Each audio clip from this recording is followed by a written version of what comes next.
Labour laws and industrial relation हम लोग पढ़ रहे थे, ठीक है। और ये पार्ट 3 है, क्विक रिवीजन सीरीज है, पार्ट 3 है उसका। इसी में ये कंप्लीट हो जाएगा क्विक रिवीजन।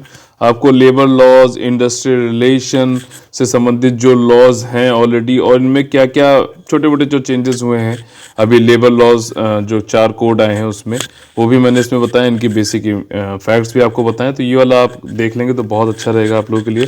आप लोग अगर हमारा पेड ग्रुप ज्वाइन करना चाहते हैं तो आप लोग हमें कॉल कर सकते हैं। EPFO 2020 प्रीलिम्स के लिए कॉल कर सकते हैं 8564888050 और 9696066089 पर, ठीक है। तो हमने वहाँ पे देख लिया था इंडस्ट्रियल रिलेशन से रिलेटेड जो एक्ट्स थे पार्ट 1 में, ठीक। आपका जो है वेजेस से रिलेटेड जो थे वो भी देख लिए थे। पार्ट 2 में हमने जो है occupational safety, health and working condition में देख लिया था, ठीक। बाकी और भी उसमें एक्ट्स, प्लांटेशन एक्ट्स और भी एक्ट्स देखे थे। अब हम लोग जो है पार्ट 3 में जो वीमेन इक्वलिटी एम्पावरमेंट और ये वाले जो एक्ट्स हैं वो देखेंगे। तो हम लोग चलते हैं सीधे अपने पेज नंबर 31 में। ये PDF आप लोगों को जो पेड ग्रुप में ऑलरेडी हैं उनको मिल जाएगी, डोंट वरी, ठीक। बाकी लोग जो है इसको, अगर जो लोग सिर्फ वीडियो देख के काम चलाना चाहते हैं वो भी पढ़ के इसको जो है यहाँ पे स्क्रीनशॉट लेके या फिर जो है आप इसको पॉज करके पढ़ सकते हैं, या फिर पूरा वीडियो देख लिए तब भी आप लोग का आसानी से हो जाएगा, ठीक। Equal remuneration act 1976, laws related to equality and empowerment of women. जो लॉज हैं वो समानता और आपका जो है समानता के साथ साथ जो एम्पावरमेंट जो वीमेन के हैं वो कौन कौन से हैं, ठीक है ना। इनसे संबंधित यहाँ पे बताया गया है वीमेन के सशक्तिकरण के लिए, ठीक। इक्वल रेम्युनरेशन एक्ट 1976 ये आपका क्या बताता है भाई, जो पारिश्रमिक है आपका उसका जो है इक्वल पेमेंट मिलना चाहिए, ठीक है। इक्वल रेम्युनरेशन मिलना चाहिए, चाहे वो मैन हो चाहे वीमन हो। सेम वर्क के लिए आपको इक्वल रेम्युनरेशन दो ना, चाहे वीमन मैन कोई काम कर रहा है, वीमन कोई काम कर रही है सेम, ठीक। तो उसको अगर 5 रुपये मिल रहे हैं तो इसको 2 रुपये क्यों, इसको भी 5 रुपये मिलने चाहिए, ठीक। आपका जो है सेम वर्क है, कोई डिस्क्रिमिनेशन नहीं होना चाहिए, ठीक है। आप कोई बोनस इसको दे रहे हो तो इसको वुमेन को भी दीजिए, आप क्यों नहीं दे रहे हैं। और कोई भी भेदभाव नहीं होगा लिंग के बेसिस पे, sex against women in the matter of employment, recruitment and. अच्छा, आप लोगों ने एक टर्मिनोलॉजी सुनी होगी इंडियन सोसाइटी या फिर UPSC मेंस या फिर कोई लिख रहे होंगे, ग्लास सीलिंग इफेक्ट एक बोलते हैं, ग्लास सीलिंग इफेक्ट। ये क्या होता है, ठीक है। तो ये जो बताइएगा, matters of employment, recruitment and for other matters, ठीक। और दिस एक्ट जो है, ये act virtually every kind of establishment पे लागू होता है। यह अधिनियम वस्तुतः हर तरह की स्थापना पर लागू होता है, ठीक। आपका अगला जो है एक्ट है बहुत इंपॉर्टेंट है, मैटरनिटी बेनिफिट एक्ट की बात हो रही है। अच्छा, पिछले वाले में आप लोग को क्वेश्चन जैसे मैंने पहले ही पूछा था पार्ट 1 में, पार्ट 3 में फिर से बता दे रहा हूं। DPSP राज्य के नीति निदेशक तत्व जो है उसमें कौन से आर्टिकल या फिर अनुच्छेद में जो है इक्वल रेम्युनरेशन की बात करी गई है, समान पारिश्रमिक की बात करी गई है, ठीक। इस क्वेश्चन का आंसर आप लोगों को कमेंट में जरूर देना है। मैटरनिटी बेनिफिट 1961, अब ये जो है आपका क्या है कि मातृत्व लाभ अधिनियम 1961, ये वीमेन सर्टन एम्प्लॉय एस्टेब्लिशमेंट, सब में नहीं जो है लागू होता है ये, ठीक है। जो अनऑर्गेनाइज सेक्टर उनमें नहीं लागू होता है। तभी के लिए जैसे आपने देखा होगा नेशनल फूड सिक्योरिटी एक्ट 2013 के अंतर्गत जो है, नेशनल फूड सिक्योरिटी एक्ट 2013 के अंतर्गत जो है आप लोग महिलाओं को जो ये महिलाएं जो प्रस्तुति में है या फिर प्रेग्नेंट हैं उन लोग को जो है 5,000 या 6,000, आप लोग कमेंट करके जो बताइएगा, 5 या 1,000 या फिर 6,000 रुपए उन लोग को वहां दिए जाते हैं, ठीक है। अनऑर्गेनाइज सेक्टर में होना चाहिए। जो सर्टेन एस्टेब्लिश्ड हैं, जो ऑर्गेनाइज सेक्टर में, उनको तो जाते हैं बेनिफिट, मैटरनिटी बेनिफिट एक्ट के अंतर्गत सुविधाएं मिल जाती हैं। और ये किस पीरियड के लिए मिलती हैं, बच्चे के पैदा होने से पहले और बच्चे के पैदा होने के बाद भी। अच्छा, इसमें ये कोई भी कंडीशन नहीं है, क्योंकि अब जो है 26 वीक की जो है मैटरनिटी पेड लीव आपको मिल सकती है महिलाओं को, सिर्फ महिलाओं को मिलती है। थोड़ा सा इसका क्रिटिसिज्म भी है कि क्या आदमी जो पुरुष है, जो हस्बैंड है या फिर जो बाप है, उसकी कोई जिम्मेदारी नहीं है क्या, सिर्फ महिलाओं को ही क्यों। हालांकि छुट्टियां मिल रही हैं तो पता नहीं, लेकिन महिलाओं को ही सिर्फ दिया गया है, इसमें सिर्फ जिम्मेदारी उन्हीं की मानी जाती है। 26 वीक की दी गई है अब। तो ऐसा नहीं कि बच्चा जब पैदा होने वाला उससे पहले आपको, आप इसके बाद भी पूरे 26 वीक की ले सकते हो, ये मतलब कई लोग को डाउट है कि ये होता है कि 8 वीक आप पहले ले सकते हो बच्चे के एक्सपेक्टेड डिलीवरी से पहले, और उसके बाद के जो है वीक्स फिर आप ले लो। ठीक है, ऐसा नहीं है, आप पूरी जो है इसके बाद भी ले सकते हैं, ये ध्यान रखिएगा। ठीक, तो इसमें मतलब एग्जाम पॉइंट ऑफ व्यू से भी और जिनके यहाँ ऐसा कुछ है वो लोग भी ध्यान रख सकते हैं, ये कहने का मतलब है। ठीक, तो यहाँ पे मैटरनिटी लीव मिलेगी, वेजेस, और ये एम्प्लॉय वुमेन एम्प्लॉय से रिलेटेड जो भी ये सब इसके अंतर्गत, इस लॉ के अंतर्गत आता है। ठीक है, और ये कहाँ कहाँ अप्लाई होता है, आपका फैक्ट्री, माइन और प्लांटेशन, ठीक है, सब जगह यहाँ पे अप्लाई हो रहा है। एनी सच, और जो गवर्नमेंट बिलोंगिंग टू गवर्नमेंट जो भी होंगे उन सब में अप्लाई होगा। और ऐसी जगहों पे जहाँ पे every establishment where in persons are employed for the exhibition, equestrian मतलब घुड़सवारी, एक्रोबेटिक, अदर परफॉर्मेंस, यहाँ पे भी लागू होता है। ठीक है ना, ठीक। और एवरी शॉप और establishment within the meaning of any law for the time being in force in relation to shops and establishment in the state, जहाँ पे 10 से ज़्यादा लोग हैं, जो भी शॉप और एस्टेब्लिशमेंट में है वहाँ पे भी ये लागू होगा। 10 से ज़्यादा मैंने आपको बताया है कि ऐसा नहीं कि जब आप कागज जमा करने आ रहे हो तो आपने 10 से कम कर लिए तो आप कह दोगे हम तो इसके अंदर आते ही नहीं, ऐसा नहीं है। पिछले 12 महीनों में एक बार भी अगर आपने रखा है, 10 से ज़्यादा लोगों को अपनी नौकरी पर दिया है शॉप एस्टेब्लिशमेंट में, तब भी आप मैटरनिटी बेनिफिट एक्ट 1961 के अंतर्गत आएंगे ही आएंगे। ठीक है, अब इसमें जो सेक्शन है आपका 5A और 5B मैटरनिटी बेनिफिट एक्ट का, वो ये बताता है कि अप्लाई नहीं होगा मैटरनिटी बेनिफिट एक्ट, कहाँ अप्लाई नहीं होगा, जहां पे already employ state insurance act 1948 लागू हो। ये हम लोगों ने पहले भी देखा था पार्ट 2 वाले इस सीरीज में, कि जहां पे एम्प्लॉय स्टेट इंश्योरेंस एक्ट है लागू होता था, वहां पे था आपका वर्कमैन कंपनसेशन एक्ट की बात हो रही थी। ठीक, तो वहां पे कोई एक्सीडेंट हो रहा है तो जहां पे ईएसआई है लागू, तो वहां पे ये लागू, ये नहीं लगेगा वर्कमैन कंपनसेशन एक्ट। वैसे ही यहाँ पर जहाँ पे भी जो है आपका कर्मचारी राज्य बीमा अधिनियम 1948 लागू है, वहां पे मैटरनिटी बेनिफिट एक्ट लागू नहीं होगा। ठीक, अब ये वाला जो एक्ट है आपका ईएसआई एक्ट, ये प्रोवाइड करता है मैटरनिटी एंड अदर बेनिफिट, जो कवरेज है ईएसआई एक्ट का, हाउएवर एट प्रेजेंट जो ये कुछ ही फैक्ट्रीज और अदर स्पेसिफाइड कैटेगरीज और एस्टेब्लिशमेंट पर लागू होता है, इन स्पेसिफाइड, इन कुछ ही विशेष जगहों पर।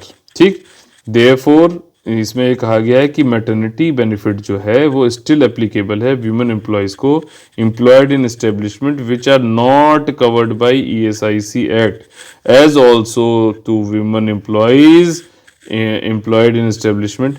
तो मतलब यहाँ पे कह रहा है कि इससे ये समझ में आता है कि आपका कहीं कहीं पे ईएसआईसी जहाँ पे आ रहा है वहां पे मैटरनिटी बेनिफिट एक्ट नहीं आ रहा है। ठीक, एमबीए, ठीक, लेकिन कई कई जगह पे क्या है कि स्पेसिफिक जगह पे हो सकता है कि वहां पे लागू तो हो किसी एस्टेब्लिशमेंट के अंतर्गत, लेकिन वहां पे मान लीजिए क्योंकि अब जो वेज लिमिट है वाली ये बात आ रही है, ईएसआईसी आपका जो एक्ट लगता है, ईएसआई एक्ट, ये लगता है अब 2016 के बाद से, दिसंबर 2016 के बाद से जो है 21,000 से नीचे जो एम्प्लॉय है उन्हीं के लिए लगता है, लागू होता है। तो अब मान लीजिए उसी एस्टेब्लिशमेंट में इससे ज्यादा के लोग हैं तो उनपे जो है मैटरनिटी बेनिफिट एक्ट लगेगा। समझ में आ गई? अब ये देखो एक्स्ट्रा इन्फॉर्मेशन मैंने यहाँ पे दी है कि 21,000 हो गया है लोगों को, पहले मतलब 2016 दिसंबर से पहले जो था ये 15,000 थी। ये वेज लिमिट जो है बढ़ा दी गई है।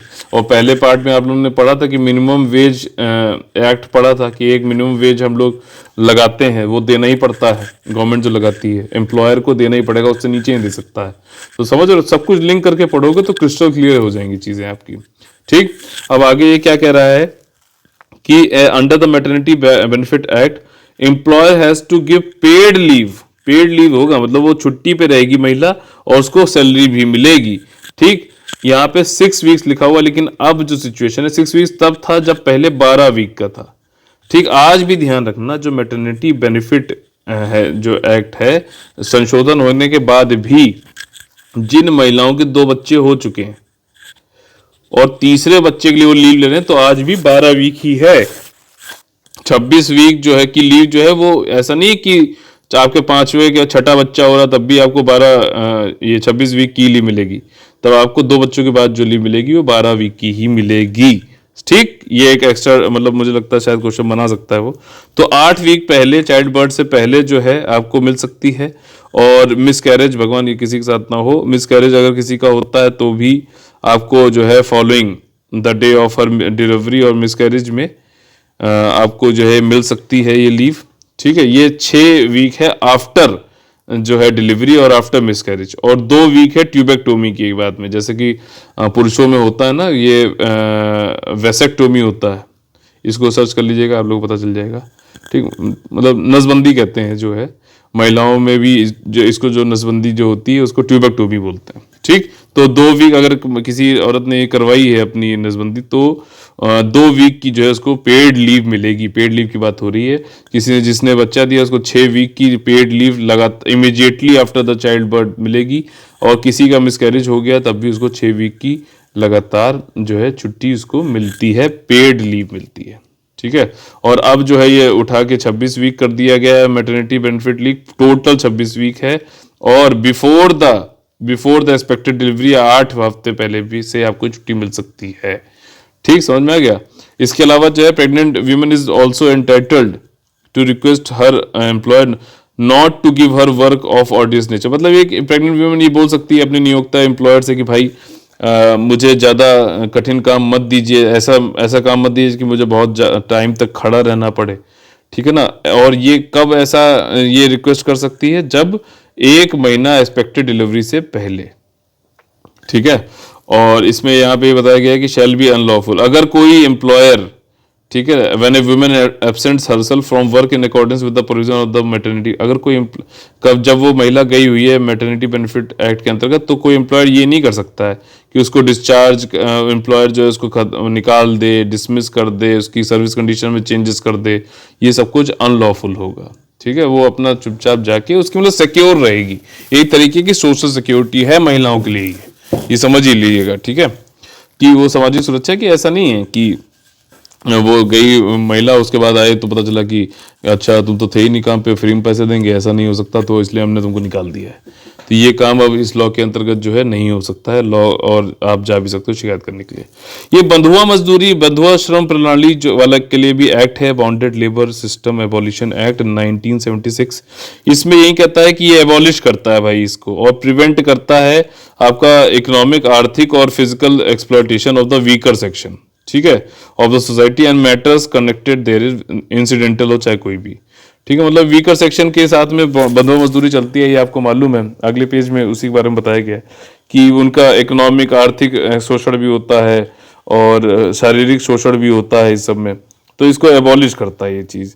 और ये एक्ट जो है बॉन्डेड लेबर को डिफाइन करता है, कोई भी ऐसा लेबर और service rendered by the bonded labour system. ठीक, इससे रिलेटेड कुछ यहाँ पे चीज़ें हैं, बेसिक चीज़ यही है कि किसी से आप फोर्सफुली, ठीक है, ज़बरदस्ती या फिर पार्टली जो है फोर्सली आप उसको जो है नौकरी पे लगाते हो। ठीक है, उसको पेमेंट, ऐसा नहीं कि पेमेंट बिल्कुल नहीं देते हो, थोड़ा बहुत भी दे रहे हो, मतलब मान लो काम उसने किया 100 टके का, उसको मिल रहा है 10 रुपया, ये भी बॉन्डेड लेबर में ही आएगा, क्योंकि आप उससे ज़बरदस्ती काम करा रहे हो। ठीक है ना, और जो रड़ी जो है, जो देनदार है, डेटर जिसे बोलते हैं, वो काम उसको करना पड़ता है क्योंकि उसने क्रेडिटर, या मान ली किसी से उधार लिया, बेटी की शादी करनी थी, ठीक, फार्मर ने, और किसी जो है किसी बड़े रिच फार्मर के पास जाके उसने उधार ले लिया। ठीक, अब वो उधार दे नहीं पा रहा है, और जो उसका ब्याज इसने भी बहुत ज़्यादा लगा दिया, मान ली 20% लगा दिया। ठीक है, अब ये दे नहीं पाते, तो कहेगा एक काम करो तुम मेरे यहाँ खेती करो, और तुम ही नहीं तुम्हारा पूरा परिवार खेती करेगा, तभी तुम ये इस जन्म में दे पाओगे। लेकिन ऐसा होता नहीं, कई बार तो ऐसा होता है कि दादा ने दिया और उसके जो है पोते तक भी जो है उसका कभी वो नहीं कर पाते हैं, और इसीलिए जो है सुसाइड की बातें भी बहुत ज़्यादातर आती हैं। ठीक, तो इसलिए बंधुआ मजदूरी एक रीज़न भी है सुसाइड्स का, ठीक, लोगों का, क्योंकि वो पुश्तों तक चलता है। यही सब इसमें बताया गया है कि लीनियर डिसेंडेंट्स और असेंडेंट्स तक चलती हैं। ठीक, एडवांस जो दिया गया है वो उसके एवज में वो कहते हैं भैया तुम अब काम करो हमारे यहाँ। कई लोग जो है कस्टमरी और सोशल ऑब्लिगेशन की वजह से भी करते हैं। कई लोग जो है कास्ट कुछ ऐसी होती है जिसमें वो कहते हैं, या फिर कम्युनिटी ऐसी होती है भैया तुमको ये करना ही करना है हमारे यहाँ बंधुआ मजदूरी। तो मतलब समाज में काफ़ी दिक्कतें हैं जिनका सुधार करना चाहिए, जिसके लिए लॉ बनाए गए, बट अभी भी लॉ जो है टूथलेस हो गए हैं कि सब लोग ने उसको मान लिया अरे लॉ का उल्लंघन करो, कुछ होता ही नहीं, क्योंकि इम्प्लीमेंटेशन नहीं है, लोगों को डर नहीं है, एक सेंस ऑफ इम्प्यूनिटी है कि हम लॉ तोड़ेंगे तो अब भी हमें कुछ नहीं होगा, क्योंकि हम क्योंकि पूरा सिस्टम ही जो है हमारे हिसाब से चलता है। ये चीजें हैं, ठीक। और इसमें वही है कि डेप्टर जो होगा, जो देनदार होगा, जो ऋणी होगा, वो हिमसेल्फ या तो करेगा या फिर उसके घर वाले करेंगे या फिर उसकी पुश्तें करेंगी, और विदाउट वेज और फॉर नॉमिनल वेजेस। तो अगर कहीं क्वेश्चन ऐसा आ जाए कि बिल्कुल भी वेज नहीं देते हैं, ऐसा नहीं हो सकता, कि बहुत ही कम थे, ठीक। सेक्शन 3 जो बॉन्डेड लेबर अबॉलिशन एक्ट के अंतर्गत है, वो ये कहता है कि इनकंसिस्टेंट, अगर कोई भी एक्ट है, कोई भी चीज ने कहा है, मना करी है इस वाले एक्ट में, बॉन्डेड लेबर एबॉलिशन एक्ट में, सरल भाषा में समझिए, कोई भी चीज कह दी कि भाई ये नहीं होगा, तो वो नहीं होगा, भले ही कोई दूसरा एक्ट आया उसने कहा कि ये हो रहा है, हो सकता है इस कंडीशन में, तो ये अगर मना कर रहा है उस कंडीशन में, तो फिर यहाँ पे भी नहीं होगा, चाहे ये एक्ट कुछ भी कर ले, तो ये एक्ट इसके ऊपर आ जाएगा, सुपरसीड करेगा इसको। यहाँ पे ये सिंपल बात कह रहा है। सेक्शन 20 जो है बॉन्डेड लेबर एबॉलिशन एक्ट के अंतर्गत ये कहता है कि अगर मान लीजिए किसी ने एबेट किया, आपको उकसाया है कि भाई ये पनिशेबल, कोई ऑफेंस करने के लिए उकसा रहा है कोई, तो कि भैया ये करो, इसको बंधुए मजदूर रखो, तो आप भी जो भी पनिशमेंट, जो भी क्राइम आपसे कराया गया है, ठीक, मान लीजिए एक बंदा ए था, दूसरा बी था, तो इसने बी को उकसाया कि तुम ये और इससे बंधुआ मजदूरी कराओ या फिर जो भी, तो जो भी क्राइम की जो सजा है वो इसके ऊपर भी लागू होगी, यहाँ पे कहना चाह रहा है। और अबेटमेंट टू, अभी जैसे सुशांत सिंह के केस चल रहा था, तो उसमें ये आ रहा था कि उसने भले ही सुसाइड किया है, लेकिन सुसाइड जो किया है उसने, वो अबेटमेंट टू सुसाइड है, मतलब उसको उकसाया गया, उसको ऐसी कंडीशंस बना दी गई कि वो सुसाइड कर ले, उसको इतना वो कर दिया गया, ठीक। तो अबेटमेंट जो है, वो जो बात हो रही है, तो बॉर्डर, ये जो बॉन्डेड लेबर के अंतर्गत जो बात हो रही है, वो तो अबेटमेंट का मीनिंग वही है जो कि इंडियन पीनल कोड 1860 के अंतर्गत दिया गया है, और इंडियन पीनल कोड के चैप्टर 5 या फिर 107 में मीनिंग इसका बताया गया है अबेटमेंट का क्या है, ठीक। 107 से 120 तक अगर आप चाहो तो इंडियन पीनल कोड में जाके पढ़ भी सकते हैं। अबेटमेंट का मतलब ये होता है कि उकसाना, कि भैया तो ये क्राइम करो। अच्छा, एक चीज और भी है, ए ने बी को उकसाया तो इसने काम किया, ठीक। एक दूसरा ये भी अबेटमेंट में बोला जाता है कि भाई बी ने कहा कि चल चल बैंक लूटते हैं, ठीक है, और आपने मना नहीं किया और आप उसके साथ हो गए, तब भी आप अबेटमेंट में उसके केस के अंतर्गत आपको सजा दी जा सकती है, ठीक। तो दोनों ही केस है, इसको समझ लीजिएगा, ठीक। इसके बाद जो है चाइल्ड लेबर एक्ट पे हम लोग आ गए हैं। चाइल्ड लेबर एक्ट आपका 1986 में आया था, और इसमें कहा गया कि जो चाइल्ड की परमिशन की बात करी कि 14 साल की बात बोली गई थी इसमें, ठीक। आप लोग इसको चेक करके बताइए कि अभी भी 14 ही है कि कुछ डेट इसकी एज बढ़ा दी गई है, ठीक है ना। हमारा जो आर्टिकल पहले वाले पार्ट में मैंने क्वेश्चन पूछा था कि ये बताइए आर्टिकल 23 और 24 में कौन से लेबर, कौन सी ट्रैफिकिंग, क्या चीजें जो है बैन करता है हमारा भारतीय कॉन्स्टिट्यूशन के अंतर्गत, ठीक। अब इसमें देखिए यहाँ पे ये कहता है, ये एम करता है कि रेगुलेट करेगा आवर्स, कितने घंटे काम कराया जाएगा, या फिर working conditions of the child worker, और प्रोहिबिट करता है, रोकता है, मना करता है कि चाइल्ड को हैजार्डस इंडस्ट्रीज जैसे हैं, जैसे आपकी माचिस की इंडस्ट्री, फायरवर्क्स की इंडस्ट्रीज हैं, इन सब में काम नहीं करने देंगे, नहीं ही करने देंगे चाइल्ड, मतलब ये 14 साल तक है, लेकिन इसके ऊपर भी ऐसी इंडस्ट्रीज में तो नहीं काम करने देंगे जिसमें बहुत ही ज्यादा खतरा हो, ठीक। 2016 में इसको अमेंडमेंट किया गया और कुछ चीजें लाई गई कि जैसे कि एन एक्ट टू प्रोहिबिट, अब ये पढ़ लेना ढंग से, इसको सुन लेना आप ढंग से, ठीक। कॉन्स्टिट्यूशन जो है आर्टिकल 23 और 24 में जो बात करता है उसके हिसाब से चाइल्ड लेबर से रिलेटेड जो है आपका क्या इसमें चेंजेस लाए गए 2016 में, वो ये कहता है कि प्रोहिबिट करता है engagement of children all occupation, ध्यान दीजिएगा, सारे ऑक्यूपेशन में जो है चिल्ड्रन चाइल्ड लेबर को मना करता है, और जो एडोलसेंट है, and to prohibit the engagement of adolescent the hazardous occupation and processes and the matters connected therewith और इंसिडेंटल देयर टू, ठीक है ना। तो जैसे आपको मालूम होगा कैलाश सत्यार्थी जी हैं, जिनको नोबेल पीस प्राइज भी मिला था, इनका बचपन बचाओ आंदोलन है, बचपन बचाओ आंदोलन जो है इन्होंने लगा रखा है, चाइल्ड लेबर को खत्म करने के लिए ही है मेनली जो है, तो इनको नोबेल पीस प्राइज भी मिला था, ठीक। तो ये ध्यान रखना। अभी और एक्स्ट्रा इन्फॉर्मेशन ये है कि एक पेंसिल पोर्टल नाम से है, ये भी जो है आपका चाइल्ड लेबर से ही संबंधित है, ठीक। तो ये सारी चीज़ें इसमें यहाँ पे बताई गई हैं, एक्स्ट्रा इन्फॉर्मेशन यहाँ पे दे दी मैंने आपको। और अमेंडमेंट के द्वारा गवर्नमेंट ऑफ इंडिया ने ये कहा है कि स्ट्रिक्टर पनिशमेंट होगा एम्प्लॉयर्स के ऊपर जो लोग इसको चाइल्ड को एज ए लेबर यूज करते हैं, और ये कॉग्निजेबल ऑफेंस होगा। कॉग्निजेबल ऑफेंस का मतलब ये होता है आपका कि जैसे जो पुलिस वाला है, ठीक, वो विदाउट वारंट, ठीक है ना, विदाउट वारंट आपका जाके आपको अरेस्ट कर सकता है। मतलब चाइल्ड लेबर किसी, आप जैसे आपने देखा होगा ढाबा वाबा में छोटे बच्चे, अरे छोटू इधर आ और ये चाय लिया, ये वो लिया, सभी लोग करते हैं ये, तो कर रखा है, तो पुलिस ये जाके इसका जो मालिक होगा उसको जाके सीधे अरेस्ट कर सकता है। उसके लिए इसको वारंट की जरूरत नहीं है। इन्वेस्टिगेशन के लिए जो है आपका जो है इसको कोर्ट से ऑर्डर लेने की जरूरत नहीं है। ले भी सकता है, परमिशन नहीं भी ले सकता है, ठीक है। इन्वेस्टिगेशन के लिए कोर्ट से इसको लेना अनिवार्य नहीं है, ठीक है। तो ऐसा नहीं है कि ये पुलिस वाला जैसे पहुंचे और ले इसके पास में, एम्प्लॉयर के पास में, तो कि भैया तुम ये छोटू को जो है ढाबे में काम कर रहे हो, चाइल्ड को लेबर की तरह यूज कर रहे हो, तो हम तुमको पकड़ने आए। तो वो यहाँ पे एम्प्लॉयर ये नहीं कर सकता है कि चल पहली फुर्सत में निकल वाली चीज नहीं कर सकता है, क्योंकि ये कॉग्निजेबल ऑफेंस है। वो सीधे अरेस्ट भी कर सकता है, इन्वेस्टिगेशन भी कर सकता है, ठीक है। तो इसी तरीके से इसके रूल्स भी फिर लाए गए थे, ठीक। एक्ट बनाए गए, फिर एक्ट के बाद एक होता है रूल्स बनाए जाते हैं, ठीक है। जैसे कि अभी क्या हो रहा है कि कोड्स बनाए हैं, ठीक, कई सारे एक्ट्स थे, बहुत सारे एक्ट्स थे लेबर के, इंडस्ट्रियल रिलेशन से रिलेटेड। फिर उसके बाद अभी 4 कोड बनाए गए हैं। अब सरकार, मिनिस्ट्रीज जो हैं वो क्या करेंगी, अब इससे रूल्स बनाएंगी। जैसे सोशल सिक्योरिटी कोड के रूल्स अभी आए, ठीक, और फिर ये लागू होगा ग्राउंड पे। कई सारी चीजें होती, जैसे जितना ज्यादा आप जाते जाओगे तो उस पोर्शन में डिटेल्ड जो है इसके अंतर फिर आता है कि भाई ग्राउंड लेवल पे कैसे चीजें इंप्लीमेंट होंगी, ठीक। तो वैसे ये रूल्स आए हैं आपको 2017 वाले, और इसमें एक आ गया डिसाइड फर्दर, तुम्हें मतलब अमेंडमेंट किया गया एक्ट में, कई सारा कंसल्टेशन हुआ, कई सारे लूप होल्स दिखे, तो उन्होंने फिर से अमेंडमेंट किया और फिर रूल्स में इसको सम्मिलित कर लिया।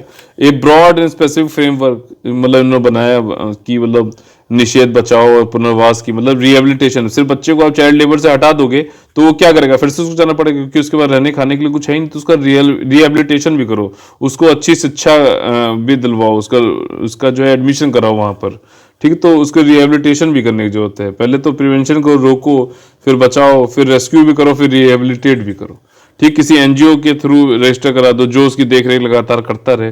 देखिए हर चीज के 2 सोल्यूशन होते हैं मेरे हिसाब से, ठीक है। एक होता है शॉर्ट टर्म, एक होता है लॉन्ग टर्म। शॉर्ट टर्म जो होता है सिम्टम्स पे काम करना होता है, लॉन्ग टर्म जो होता है वो रूट कॉज पे काम करना होता है, समझिएगा, ठीक। बहुत ज्यादा इंपॉर्टेंट है ये चीज। आप जिंदगी में कभी भी कहीं प्रॉब्लम में आए तो आप इस चीज को जो वो करिएगा कि शॉर्ट टर्म इसका क्या सोल्यूशन है और लॉन्ग टर्म क्या है। शॉर्ट टर्म सिम्टम्स पे काम करोगे, और लॉन्ग टर्म जो है आप, जैसे आपको बुखार है या फिर कुछ है, तो शॉर्ट टर्म में ये है कि आपने पैरासीटामोल खा ली, ठीक। लेकिन आपको जो लॉन्ग टर्म में उसका रूट कॉज देखना है कि आपकी इम्यूनिटी कमजोर हो रही है, आपको ज्यादा से ज्यादा पौष्टिक आहार लेना चाहिए, आपको जो है एक्सरसाइज करनी चाहिए, अपने आप को हेल्दी रखना चाहिए, ताकि आपको ऐसी चीजें कम हो, ठीक, समझ में आया। इसी तरीके से उन्होंने कई सारी फैमिली इंटरप्राइजेस पे थोड़ा क्रिटिसिज्म हुआ था जब रूल्स आए थे, कि उसमें उन्होंने कहा था कि फैमिली इंटरप्राइजेस में चाइल्ड एज ए लेबर काम कर सकता है। तो उन्होंने डिफाइन नहीं किया था कि भाई फैमिली इंटरप्राइजेस क्या है, क्या कोई मौसा के, मामा के, कोई भाई का कोई लड़का हो, क्या वहां पे कोई काम कर रहा है, तो वो उसको हो सकता है कि भाई गलत तरीके से उसको यूज कर रहा हो, ठीक है ना। तो ये भी क्लैरिटी यहाँ पे लाई गई। सेफ गार्ड क्रिएटिव वर्कर्स की, जैसे आपने देखा होगा कि आप आजकल जो होता ना कि लिटिल चैम्प्स, वो डांसर और सिंगिंग और इस टाइप के आते हैं ना बच्चे, आर्टिस्ट होते हैं, तो उनके लिए भी वर्किंग आवर्स होना चाहिए। ऐसा नहीं होना चाहिए कि वो पता चला वो सिंगिंग ही कर रहे हैं और स्कूल टाइम में कर रहे हैं, स्कूल का टाइम और सिंगिंग वाले जो ये काम है ये अलग अलग होना चाहिए। एजुकेशन से कोई खिलवाड़ नहीं होना चाहिए, ठीक है ना। उनकी वर्किंग कंडीशंस क्या होनी चाहिए, ये सारी चीजें भी दी गई हैं। जो ये चीजें बता रहा हूँ इससे डायरेक्टली क्वेश्चन आ सकता है, सो बिल्कुल ध्यान से इसको सुनिएगा। स्पेसिफिक ड्यूटी, रिस्पॉन्सिबिलिटी और एनफोर्समेंट एजेंसीज बनाई गई ताकि इस एक्ट को अच्छे से इंप्लीमेंट किया जा सके, ठीक। अब देखिए जो विशाखा गाइडलाइंस जो है सुप्रीम कोर्ट ने लाया था, विशाखा गाइडलाइंस 1997 में, ठीक। इसमें क्या था कि sexual harassment of eight work place होता है आपका वीमेन के साथ में, तो उससे रिलेटेड जब पार्लियामेंट का कोई लॉ नहीं था तो सुप्रीम कोर्ट ले आई थी, और उसके बाद 2013 में जाके जब तक वो निर्भया कांड ना हो गया तब तक जो है हमारी सरकार को, हमारे नेताओं को, हमारी संसद को जो है होश नहीं आया। 2013 में जाके फिर उन्होंने ये लॉ बनाया, जस्टिस वर्मा की कमेटी भी का भी इसमें जो है सहारा लिया गया था, तब इन्होंने बनाया इसको। ठीक है, इसमें यही है कि जो वीमेंस हैं जो काम कर रही हैं वर्क प्लेस पे, ठीक, अब इसमें देखिए ऐसा नहीं है कि आपका जो है सिर्फ ऑर्गेनाइज वाला, असंगठित जो है, अनऑर्गेनाइज जो है, जो डोमेस्टिक हेल्प, ये सब भी आते हैं इसके अंतर्गत। तो कभी कंफ्यूज मत होना अगर ऐसा क्वेश्चन पूछ ले कि डोमेस्टिक हेल्प जो आपके यहाँ आ रही है, क्या वो औरत आ रही है तो क्या वो नहीं आएगी इसके अंतर्गत? नहीं, वो भी उसका वर्क प्लेस है, आपका घर उसका वर्क प्लेस है, वहां पे आके काम करके अपना बर्तन धोना, झाड़ू पोछा करना, ये सब करने के बाद वो उसके लिए है, तो वहां पे आप इस तरह की गंदगी नहीं मचा सकते हैं। ठीक है ना, तो ये चीज है आपका, वहां पे भी होगा, उनकी रिड्रेसल निवारण करने के लिए बनाया गया है। ठीक, अब इसमें देखिए ये मैंडेटरी कर दिया गया है, हर ऑर्गेनाइजेशन जिसके मतलब जहां पे 10 या 20 इससे ज्यादा जो हो ऑर्गेनाइज सेक्टर जहां पर है, वहां पे आपको इंटरनल कंप्लेंट कमेटी बनानी पड़ेगी, और कोई भी कंप्लेंट लेके महिला अगर जाती है तो उसको यहाँ पे जो है सुनना पड़ेगा, इंटरनल कंप्लेंट कमेटी होगी। ठीक है, 10 से ज्यादा यहाँ पे लिखा हुआ है, 10 एम्प्लॉय या उससे ज्यादा है तो आपको इंटरनल कंप्लेंट कमेटी बनानी पड़ेगी। अगर नहीं भी है, ठीक, ये व्यूमन ऐसा नहीं है कि यहीं पे जाए, हो एक आपका लिए जो है लोकल एरिया में, उस एरिया में जो है लोकल कंप्लेंट्स कमेटी बनाई जाएगी हर डिस्ट्रिक्ट में, और ये भी जो है sexual harassment eight work place जो है उसको इंटरटेन करेगी, मतलब कंप्लेंट्स को। ठीक, और जहां पे भी at work place from organisation, जहां पे भी आईसीसी नहीं है मान लीजिए, ठीक, किसी ऑर्गेनाइजेशन में, तो एलसीसी में जाके आप, लोकल कंप्लेंट्स कमेटी में जाके भी आप दर्ज अपनी करा सकते हैं शिकायत। ठीक, और ऐसे एस्टेब्लिशमेंट जहां पे 10 से कम एम्प्लॉयज हैं वो भी जा सकते हैं यहाँ पर। ठीक, और यहाँ पे जो है अगर महिला खुद भी आ सकती है, लेकिन एक चीज है, 3 महीने की बात करी गई, जब भी ऐसी कोई दुर्घटना मतलब ये बेकार बात हुई है तो वो जाके 3 महीने के अंतर्गत जो है आईसीसी या फिर एलसीसी के पास जाके, इंटरनल कंप्लेंट कमेटी या फिर लोकल कंप्लेंट कमेटी के पास जाकर शिकायत दर्ज करा सकती है। अगर मान लीजिए किसी कारणवश जो है उसकी वो नहीं जा सकती या फिर उसकी डेथ होगी तो उसका रिलेटिव या फिर लीगल हेयर जाके ये शिकायत करा सकते हैं। ठीक, अप्रेंटिस एक्ट बहुत ही इजी है, इसमें कुछ है ही नहीं, प्रशिक्षुओं मतलब जो होते हैं उनसे रिलेटेड है। मतलब यहाँ पे कह रहा है कि जैसे हम लोग कॉलेज टाइम में होता था ना कि आपको अप्रेंटिस करना है, जाके ट्रेनिंग लेनी है, तो ज्यादातर तो लोग को हम लोग सीरियसली नहीं लेते हैं। तो यहाँ पे ये कि इंडस्ट्री में जाके आप पहले सीखो, ठीक, वोकेशनल ट्रेनिंग ले लो एक तरीके से, अप्रेंटिसशिप कैसे क्या है, ताकि आगे जाके आप लोग को यही इंडस्ट्री जो है इन्वॉल्व कर ले। जो इसरो आपके यहाँ अपने यहाँ है इंडिया में, इसका बड़ा अच्छा सिस्टम है। ये क्या है कि स्कूल भी अपने चलाते हैं बच्चे और वहीं तैयार करते हैं, अप्रेंटिस ट्रेनिंग कराते हैं, फिर ये अपने यहाँ ही इंडक्ट कर लेते हैं। ठीक है, ऐसा और जगह नहीं हो रहा, ये थोड़ा सा अभी मिसमैच है, इसीलिए हमारे यहाँ खाली डिग्री और इससे हो रहा है। मतलब हमारे यहाँ एजुकेटेड पर्सन तो हैं लेकिन एम्प्लॉयबल नहीं है। ये इसमें इस एक्ट के फेलियर का बहुत बड़ा हाथ है। ठीक, तो इसमें भी वही है कि जब वो अप्रेंटिस जा रहा है इंडस्ट्री में काम करने के लिए, तो ऐसा नहीं होना चाहिए कि उसकी रेगुलेशन, उसका कंट्रोल ट्रेनिंग, उसके रहने का मतलब वहां पे काम करने का, वो सारी चीजें भी अच्छे से होनी चाहिए, वही चीजें यहाँ पे बताई गई हैं। ठीक है, और इसमें एक आ गया कॉन्ट्रैक्ट भी सही से होना चाहिए, मतलब इनको बताना चाहिए requires employees to hire apprentice certain designated trades, कौन होते हैं वो ये बताया गया है। ठीक, कंपनी फाइल्स फॉल्स अंदा, वो कंपनी जो है नोटिफाइड इंडस्ट्री में होना चाहिए जहां पे ये लागू होगा आपका अप्रेंटिस एक्ट। ठीक, और आपका जो है ये गवर्नमेंट कंसिडर कर रहा है, बट ये अभी इतना लागू कुछ हो नहीं पाया है। ठीक है, इसके बाद जो है एम्प्लॉयमेंट एक्सचेंज आपने सुना होगा, जो मतलब एम्प्लॉयमेंट एक्सचेंज होते हैं, इसका मेन काम क्या 1959 में आया था कि मान लीजिए किसी सरकारी संस्था में जॉब्स आई, गवर्नमेंट संस्था में जॉब्स आई। ठीक, अब इसको जो है आपको अधिसूचना के द्वारा आपको जो है न्यूज़पेपर्स में, हर जगह प्लेटफॉर्म पे, अपनी वेबसाइट पे निकालना जरूरी है, नहीं तो यहीं पे जॉब आएंगी और यहीं पे किसका किसका हो जाएगा आपको पता भी नहीं चलेगा। तो एम्प्लॉयमेंट एक्सचेंज बनाए गए हैं कि वैकेंसी आएगी तो सेक्शन 4(1) के अंतर्गत जो है आपको जो भी पब्लिक सेक्टर की उनको तो ऑब्लिगेटरी है कि उनको बनाना ही, ये मतलब पब्लिश करना ही पड़ना है कि इतनी जॉब हमारी आई है, ये डेजिग्नेशन की, इतनी बेसिक सैलरी मिलेगी, इतना जो है उनको ये मिलेगा, किस प्राइस ब्रैकेट में आ रहे हैं, किस सैलरी ब्रैकेट में आ रहे हैं। ठीक है, और सेक्शन 4(2) में ये कहता है कि गवर्नमेंट जो है अपने ऑफिशियल गजट के अंतर्गत ये प्राइवेट सेक्टर में जहां पे 25 से ज्यादा एम्प्लॉयज हैं वहां पे उनको भी लाइबल कर सकता है कि वो भी जो है अपनी जो वैकेंसीज आ रही हैं उनको एम्प्लॉयमेंट एक्सचेंज पर पब्लिश करें। ठीक है ना, ये मतलब सेक्शन 4(1) और 4(2) इसमें यहाँ पे इंपॉर्टेंट हो जाता है। चलिए आगे अपने आखिरी उस पे ई क्रांति जो है लेबर मिनिस्ट्री का जो है ई गवर्नेंस रिलेटेड जो है एक इनिशिएटिव है, जिसमें गवर्नमेंट ये चाहती है कि जितनी भी सर्विसेज जो है कॉमन मैन को दी जानी वो सब electronically common service delivery outlet से दे दी जाए। ठीक, इसका वेबसाइट पे आप लोग जाइएगा, बहुत अच्छा इसका दिखा रखा है। ठीक है, और वो भी अफोर्डेबल कॉस्ट पे। ठीक, एक मिनट इसकी वेबसाइट पे मैं आपको दिखाने की कोशिश करूँ। ये देखिए, ये ministry of labour and employment की वेबसाइट है। इसको पूरा देख रहे हैं आप, ई क्रांति, ई बुक, ठीक है, श्रम सुविधा पोर्टल, अभी इसके बारे में आगे बताऊंगा। देखिए यहाँ पे बता रखा है, और यहीं से डायरेक्टली क्वेश्चन यूपीएससी बनाता है और स्टेट में बनाता है, तो आपको लगता है कि ये पता नहीं कहाँ दे रखा था। ठीक, तो यहाँ पे आपने देखा ई क्रांति जो है वेबसाइट पे आके जरूर देखिए। और आगे इसी में ही जो मैंने अभी आपको दिखाया कि वेब पोर्टल एक बनाया है ई गवर्नेंस इनिशिएटिव के अंतर्गत ही, श्रम सुविधा पोर्टल। ठीक, ये श्रम सुविधा पोर्टल जो है इसने क्या किया, इंटीग्रेट किया 4 मेजर ऑर्गेनाइजेशन। इनके बारे में आपको जो है स्पेसिफिकली भी पढ़ना पड़ेगा। चीफ सेंट्रल लेबर कमिश्नर, इनके बारे में अलग से ये पूछ भी चुका है पिछले साल, पिछली बार जब एग्जाम हुआ था ईपीएफओ का, इसमें पूछ भी चुका है। Chief central labour commissioner, directorate general of mines safety, और ये दो तो आपने पढ़े ही होंगे, ईपीएफओ वाले और ईएसआईसी वाले। ठीक है ना, और इस पोर्टल क्या है, फैसिलिटेट क्या करता है कि एक यूनिक लेबर आइडेंटिफिकेशन नंबर देता है, ताकि मान लो ये लेबर किसी एक इंडस्ट्री छोड़ के दूसरे में गया तो वहां पे उसका आइडेंटिफिकेशन नंबर सेम है, मतलब यूनिक है, तो वो आराम से जो है ट्रांजिशन हो सकता है उसका। कई बार क्या होता था कि पहले कि भाई आपका यहाँ से आपका जो है ईएसआईसी या फिर पीएफ जो है नहीं निकल पाया यहाँ से, ठीक है, और वो ट्रांजिशन में बड़ी दिक्कत होती थी, तो वो सब इससे जो है सुविधा हो गई। अब श्रम सुविधा मतलब लेबर की सुविधा के लिए है ये। सर सर्टिफिकेट और सिंपल सिंगल ऑनलाइन रिटर्न है, ये इंडस्ट्रीज के लिए हो गया, जो नियोक्ता है उनके लिए है। सिंगल कंसोलिडेटेड रिटर्न ऑनलाइन भर सकता है अब नियोक्ता। टाइमली रिड्रेसल ऑफ ग्रीवांसेस होगा, शिकायतों का समय पर निवारण होगा। ठीक, और ट्रांसपेरेंट लेबर इंस्पेक्शन स्कीम होगा, ये बनाई गई है। ठीक है ना, इंस्पेक्शन मतलब ट्रांसपेरेंट होगी। पहले क्या होता था कि इंस्पेक्टर आते थे, पैसा वैसा खा के वो निकल जाते थे।